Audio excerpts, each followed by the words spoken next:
27 years of age, weighing in 73.2 kilogram, and standing at 5 feet 7 inches tall, with a professional record of 6 wins, 1 loss and 1 draw. The final pride of Canada, ladies and gentlemen, blue corner, Bobby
như khi tiết tròn về tới từ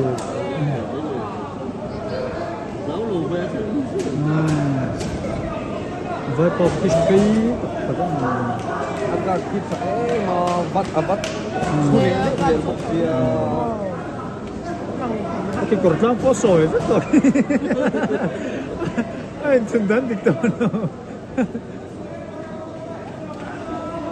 bro em chẳng là nó có thằng thua rất là ôi đi po chào về con khi vai pa po cái cột răng bir tốt to amo em dẹp con nha bro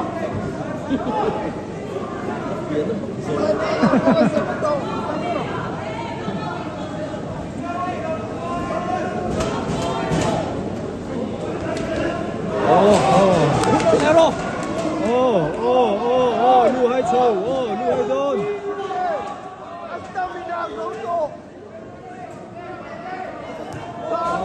Đấy là chụp rồi.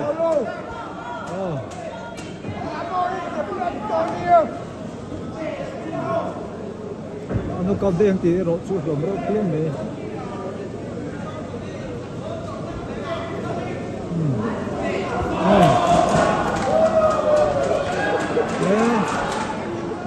People.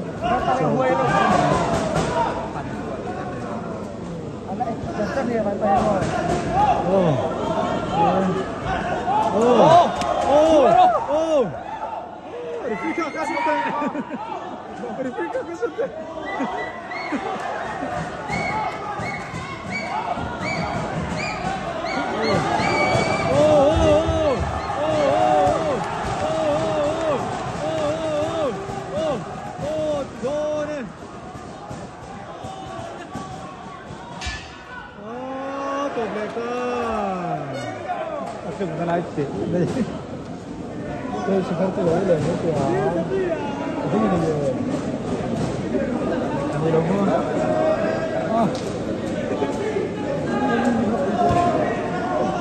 tôi ơi rồi đấy à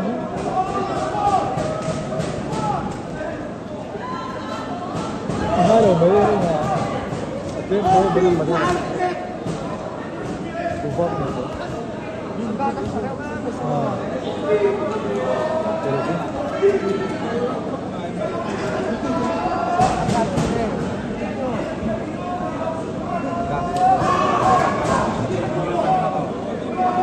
trên cổ xưa nó còn nhiều này rồi nó sẽ cũng không rồi mua rồi mình cho cái cổ rồi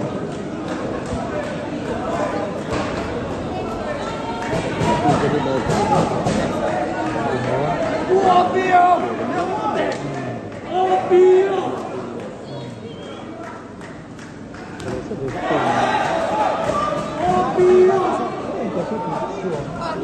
Óbvio! Ôi, mất rồi, khi nào không lên trước.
Tổ xuyên nước nó thầy tổ bốc đi bốc xí đâu đủ xuyên ăn tủ bốc xí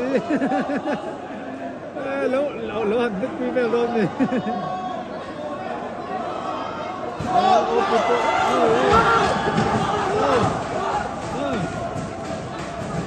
mai bắp con nước thầy tổ lâu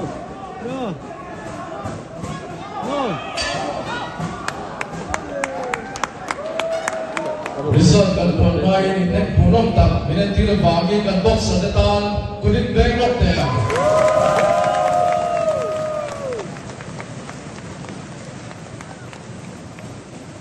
I forward committee mulai fight night san khanna professional bout number 3 super lightweight in nek punom tak kan zota ka judge the point back da chu teng ni judge number 1 80-72.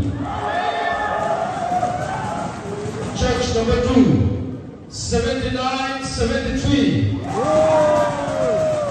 Judge number 3, 80-72. The unanimous decision marks to right there.